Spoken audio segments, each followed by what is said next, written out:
You know, the Land Rover Defender had been in production on the same platform for like 65 years with just only minor modifications to the frame and the wheelbase. But it was essentially the same vehicle since it was made. And everybody loves it. In America, you can't get them, and you're paying big bucks to get, 30-year-old versions shipped over from England. You've got a black market trying to get them in. You've got the government trying to impound them. There is just a demand for the Defender 90 because of what it represents and how it looks. And now let's pull up this spy shot of the 2020 prototype. And what do you think, Carl? I actually like it. We'll get into the issues in just a minute about it, but I think it looks good. I wish it looked more like the old Defenders, but I still like it. I do too. Now we got a side profile shot. If we zoom in on one of the tires on this side shot, you can actually read what the tire really is, which makes it really handy for me scaling this vehicle. It's 255 50 R20s, which comes out to be a 30-inch tire. So we're not talking the 31-inch tire of the Jeep JK. So we're shy an inch there. But this, and you're also on a 20-inch rim, and we can do a whole other webcast on rim sizes 18-inch and taller. And I'm sure most of you guys are groaning too. And I wish Land Rover would get rid of it, but I guess their 20-inch rims are here to stay.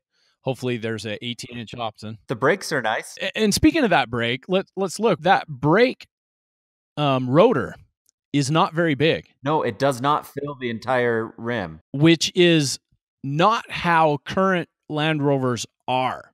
Current Land Rovers now, I mean, it's tough to fit 18-inch rims on the current Range Rover or the current LR5 or LR3 or 4. It's really, you got to get special type of rims, and they got to have the right back spacing, and you barely clear the rotors unless you get the older models. But that rotor in there, I think there's room. It might fit an 18. We can only hope. But anyway, what we're looking at here, we scale this, and we're getting a 97-inch wheelbase, which is right on par with the current two-door Jeep Wrangler. And this thing is going to be nimble. That is just awesome, a 97-inch wheelbase. It's hard to find something around 100. To get under 100 is just icing on the cake. So that's good there too. But what we've got now is that approach angle, the way that front bumper curls up, we're looking at about a 39-degree approach angle. And in the rear, we're at 44, which is actually really quite good. And this photo, you can see where the ground clearance is at that point in the vehicle. Now, you don't know if that's the lowest point for the stated specs, but you're looking at about 9.5 inches, which I'm not really hep on. But here's the caveat, and this is why my Range Rover is sitting out with its tire in the air in the back. Range Rover has their cross-linked air suspension, and if we're assuming this is in regular mode, if you have an air suspension, you raise this by 2 inches. That 9.5 becomes 11.5, and your angles now become 44 in the front and 48 in the rear. I do, on this vehicle, I do like the lack of a rear overhang. With my 4Runner and Cherokee, I have a large overhang. I'm always dragging it when I'm off-road. And this one, it doesn't have that. I love that lack of the rear overhang and the way it angles up.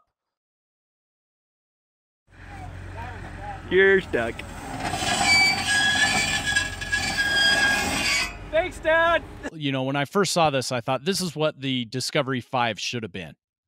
It looks more like a Discovery to me than it does a Defender. It looks much closer to the LR4. But, being a Discovery is not a bad thing.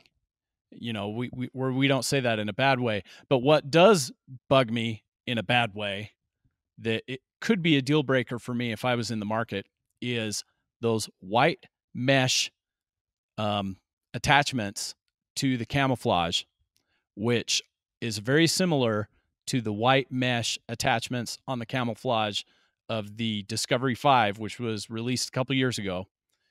And that covers air intakes. And I'm showing a picture now. This was taken by one of the best Land Rover outfitters, Lucky 8. And they were trying to come up with a aftermarket winch mount for the Discovery 5. And as part of that, they took the front bumper off and they shared this photo. And I love this photo. Well, there's something big and silver right in front. I can only assume those are transmission coolers or that those are air conditioning, the AC, or turbo or something, but they're coolers. And so what this means is our approach angle is fixed. We cannot increase the approach angle with aftermarket bumpers. You can see how low that those coolers go into the front tire. And if we go back to the last picture, we look at how low the bumper goes to the tire, and it's almost the exact same height. So that bumper just barely clears those coolers. And so now that's our approach angle is low, and all it takes is one rock or one little stump to hit right there, and you're stuck because you'll puncture right through that and break those coolers. And notice how much higher the radiator is just in the vehicle to the left. Now, I know you've hit your front bumper on things. Can we talk about going under a freeway in your Discovery? I mentioned, oh, well, you're not alone. Oh my goodness.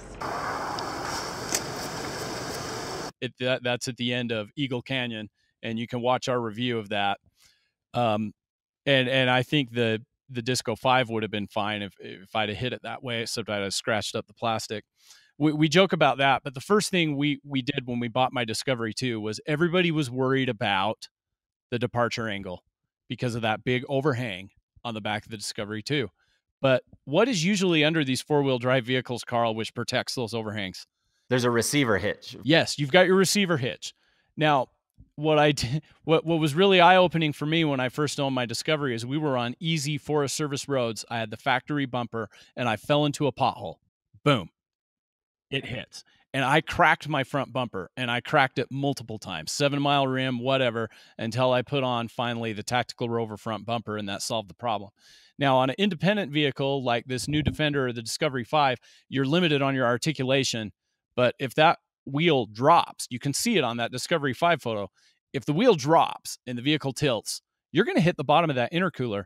And if we go back to the photo of the Defender, what you can tell that the engineers were aware of this fact because those skirts, those air intakes, are actually higher on the bumper than they are on the Discovery 5. But for my taste, they're way too high. I would have preferred the bottom of my radiator to be right at where the top of that mesh black part is above the license plate. I mean, that's essentially a deal breaker for us, at least for me. It is. I mean, especially if you know you're going to pay a price premium for a Land Rover Defender over the Bronco or a Wrangler. And even if you were in the position with the amount of money and you were going to outfit this thing, I don't see why. And I'm a Land Rover guy. I own 2 of them right now. And I don't see why, if I had the choice, why I would choose that over the Bronco because of that. I mean, if the radiator was higher and I could get an aftermarket bumper, I could put the winch mount up front. Yes, I'm driving a Defender to Moab. So that was our thoughts on the Defender and what we liked and didn't like. This is exciting stuff. I'm just happy there are things coming out that have the potential to give us more options to use off-highway. We also are doing, we're talking the same thing. We're going to continue the discussion, talking about an electric vehicle that is set to come out, the Rivian. I'm really excited about that. I can't say enough about the potential that vehicle has. And we will also talk about the Kia Telluride. We're going to do a segment on that as well. So make sure you look at these, watch them. Also, if you could subscribe, that is a huge help to the channel. It helps YouTube.